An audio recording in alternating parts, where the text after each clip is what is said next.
नमस्कार, जय श्री कृष्णा। आप सबका श्रीमद् भगवत गीता के 14वें एपिसोड में स्वागत है। मैं ऋषित और मैं वृष्टि। हम कई वर्षों से आपको भगवान का गाना सुनाते हुए आ रहे हैं। कृपया करके हमें लाइक, शेयर और सब्सक्राइब करें ताकि हम और ऐसी वीडियोस ला सके और आपको भगवत जन जन तक ज्ञान पहुंचा सके।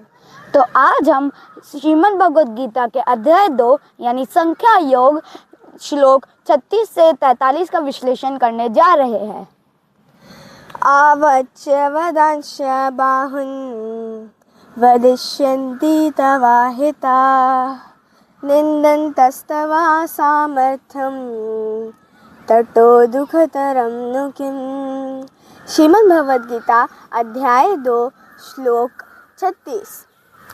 तुम्हारे शत्रु तुम्हारी निंदा करेंगे और कटु शब्दों से तुम्हारा मान मर्दान करेंगे और तुम्हारे सामर्थ्य का उपहास उड़ाएंगे।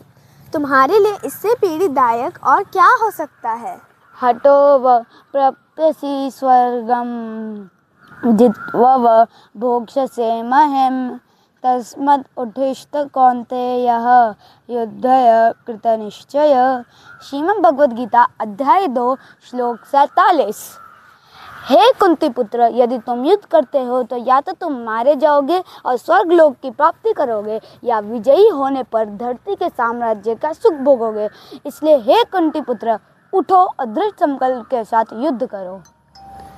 सुख दुखे समे कृत्वा लाभालाभौ जयाजयौ ततो युद्धाय युज्यस्व नैवं पापमवाप्स्यसि। श्रीमद् भगवद गीता अध्याय 2 श्लोक 38।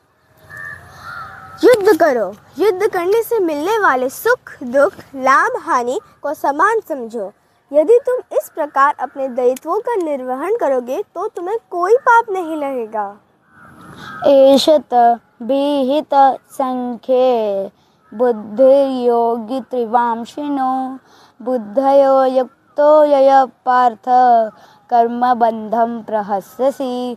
श्रीमद् भगवद गीता अध्याय 2 श्लोक 39। अब तक मैंने तुम्हें सांख्य योग या आत्मा की प्रकृति से जुड़े वैश्लेषिक ज्ञान से अवगत कराया है, क्योंकि मैं अभी ज्ञान योग या बुद्ध योग प्रकट कर रहा हूँ। हे पार्थ, उसे सुनो। जब तुम ऐसे ज्ञान के साथ कर्म करोगे तो स्वयं को कर्म के बंधन से मुक्त कर पाओगे।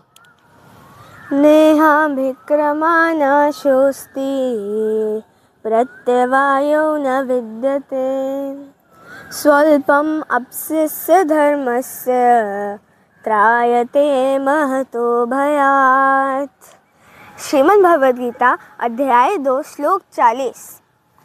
इस चेतनावस्था में काम करने से तुम्हें किसी भी प्रकार के लाभ या प्रतिकूल परिणाम प्राप्त नहीं होंगे, अपितु इस प्रकार से किया गया हर अल्प प्रयास भी बड़े से बड़े भय से हमारी रक्षा करता है। व्यावसत यत्मिक बुद्धिर एकः कुरु नंदनः बहुशाखा हयन्तश्च बुद्धय व्यावसैनम। श्रीमद् भगवद गीता अध्याय 2 श्लोक 41। हे कुरुवंशी, जो इस मार्ग का अनुसरण करते हैं उनकी बुद्धि निश्चयात्मक होती है और उनका एकमात्र लक्ष्य होता है, लेकिन जो मनुष्य संकल्पहीन होती है उनकी बुद्धि अनेक शाखाओं में विभक्त रहती है।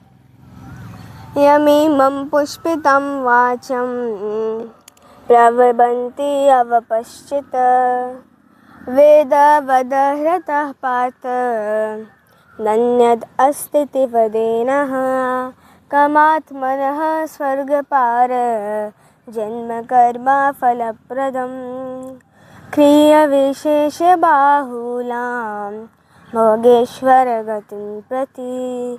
श्रीमद् भगवद गीता अध्याय 2 श्लोक 42 और 43। अल्पज्ञ मनुष्य वेदों के अलंकारिक शब्दों में अत्यधिक आसक्त रहते हैं।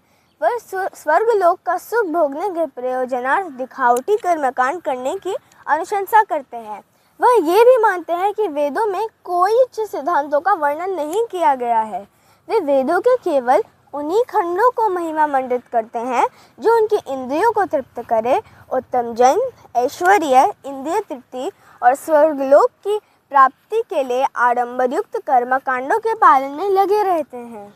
तो देखा आपने कैसे अर्जुन अभी तक अपने आप को मानसिक रूप से तैयार नहीं कर पा रहे हैं और श्री कृष्ण उन्हें युद्ध के लिए प्रेरित कर रहे हैं और वेदों के बारे में बता रहे हैं। तो मिलते हैं आपसे इस सीरीज के अगले एपिसोड में। तब तक के लिए जय श्री कृष्णा।